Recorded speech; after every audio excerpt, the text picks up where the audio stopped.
ಮುಖ್ಯಮಂತ್ರಿಗಳು ಒಂದು ನಿಮಿಷ ಈಲ್ಡಾದ್ರೆ ಈಗ ಪದೇ ಪದೇ ಎದ್ದೇಳ್ಬೇಡಿ. ಅಲ್ಲ, ನಾನು ಮಾತಾಡೋ ಒಂದೇ ಸಾರಿ ಈಲ್ಡ್ ಆಗಿದ್ದು. ಹೌದಾ? ಸರಿ, ನಾನು ಒಂದೇ ಸಾರಿ ಈಲ್ಡ್ ಆಗಿದ್ದು. ಸನ್ಮಾನ್ಯ ಅಧ್ಯಕ್ಷರೇ, ಈ ದಿನನಿತ್ಯ ಪತ್ರಿಕೆಗಳಲ್ಲಿ ನಾವೇನು ಹೇಳಿಕೆ ಕೊಡ್ತಾ ಇಲ್ಲ, ನಿಮ್ ಶಾಸಕರೇ ಕೊಡ್ತಾ ಇದ್ದಾರೆ, ಮಂತ್ರಿಗಳೇ ಕೊಡ್ತಾ ಇದ್ದಾರೆ. ಇಡೀ ರಾಜ್ಯದಲ್ಲಿ ಮುಖ್ಯಮಂತ್ರಿಗಳು ಸಿದ್ದರಾಮಯ್ಯನವರಾದ್ಮೇಲೆ ದಿನನಿತ್ಯ ಪತ್ರಿಕೆಯಲ್ಲಿ ವಾರದಲ್ಲಿ ಒಂದು ಸುದ್ದಿ ಇದ್ದೇ ಇರ್ತತೆ. ಮುಖ್ಯಮಂತ್ರಿಗಳ ಬದಲಾವಣೆ, ಅವ್ರ ಮನೆಯಲ್ಲಿ ಡಿನ್ನರ್ ಪಾರ್ಟಿ, ಇವ್ರ ಮನೆಯಲ್ಲಿ ಬ್ರೇಕ್ಫಾಸ್ಟ್ ಪಾರ್ಟಿ, ಡೆಲ್ಲಿಗೆ ಹೋಗಿ ಏನ್ ಭೇಟಿ ಮಾಡಿದ್ರು, ಈ ತರದ ಚರ್ಚೆ 2.5 ವರ್ಷಕ್ಕೆ ಬದಲಾಗ್ತಾರೆ. ಈ ತರದೆಲ್ಲ ಚರ್ಚೆ ನಿಮ್ಮ ಪಾರ್ಟಿಯಲ್ಲೇ. ಎಲ್ಲರೂ ಬಹಳಷ್ಟು ಜನ ನಿಮ್ಮನ್ನ ಸಪೋರ್ಟ್ ಮಾಡೋರು ಇದ್ದಾರೆ, ನಿಮ್ಮನ್ನು ವಿರೋಧ ಮಾಡೋರು ಇದ್ದಾರೆ. ನಾನು ಕಳೆದ ಅಧಿವೇಶನದಲ್ಲೂ ಕೇಳಿದ್ದೀನಿ. ನಾನು ಡಿ ಕೆ ಶಿವಕುಮಾರ್ ಅವರು ಕೂತಿದ್ರು, ಮುಂದಿನ ಬಡ್ಜೆಟ್ ಸಿದ್ದರಾಮಯ್ಯವ್ರು ಮಂಡಿಸ್ತಾರ ಅಂತ. ಇಲ್ಲ, ಕಾಂಗ್ರೆಸ್ ಅವರು ಮಂಡಿಸ್ತಾರೆ ಅಂತ. ಅಲ್ಲೂ ಕ್ವಶನ್ ಮಾರ್ಕ್ ಇಡ್ತಾರೆ. ಎಲ್ಲ ಕಡೆ ಕ್ವಶನ್ ಮಾರ್ಕ್ಗಳೇ ಜಾಸ್ತಿ ಆಗಿದೆ. ಆ ಕ್ವಶನ್ ಮಾರ್ಕ್ಗಳು ಜಾಸ್ತಿ ಆಗಿರೋದಕ್ಕೆ ನಾವು ಪ್ರಸ್ತಾಪ ಮಾಡಿರೋದು. ಇದು ಅಭಿರುಚಿ ಪ್ರಶ್ನೆ ಅಲ್ಲ, ರಾಜ್ಯದ ಹಿತದೃಷ್ಟಿಯಿಂದ ನಾವು ಮಾತಾಡಿದ್ದು.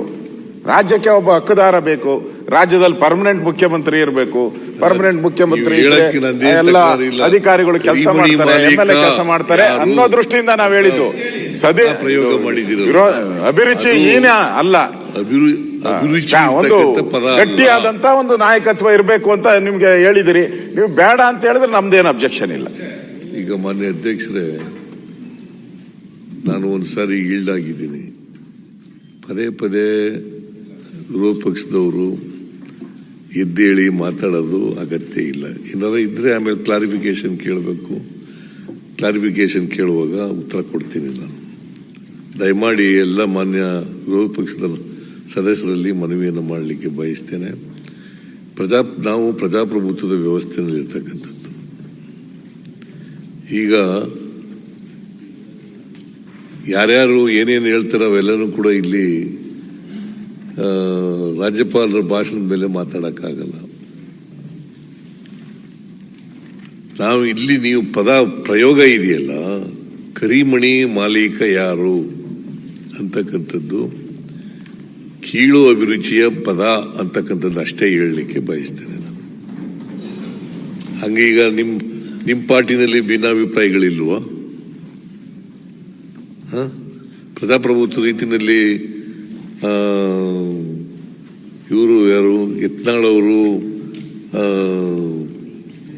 ಮತ್ತೆ ವಿಜೇಂದ್ರ ಅವರು ಏನೆಲ್ಲ ಮಾತಾಡ್ತಾರೆ ಅನ್ನೋದು ನಿಮ್ಗೆ ಗೊತ್ತಿದೆಯಲ್ವಾ?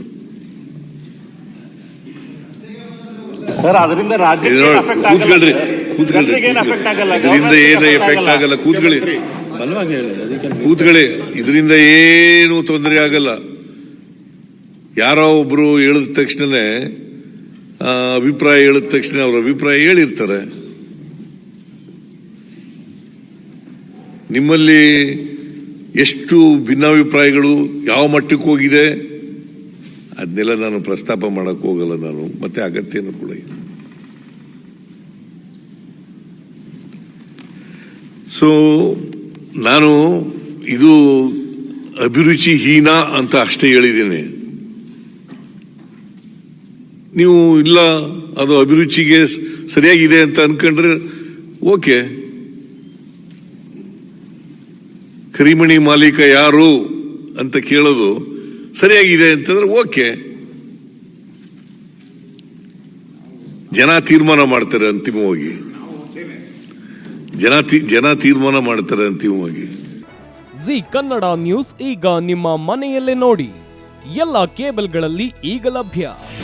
ನಿಮ್ಮ ನೆಚ್ಚಿನ ಜಿ ಕನ್ನಡ ನ್ಯೂಸ್ ಈಗ ಸನ್ ಡೈರೆಕ್ಟ್ ನಲ್ಲಿ number 292, Tata play number 1664, Jio TV number 1334, NXT digital number 30, in cable number 30, city networks 51, U digital number 162, GTPL number 17, Rockline telecommunications number 42, Shri Basaveshwara cable number 168, rural cable network 60, Vinayaka digital 57, Abhishek cable 821, city channel 53, Siddeshwara cable network 57, V4 digital Infotech 628, Surya digital networks 53, Gajanan digital number 836, Malnad Infotech private limited number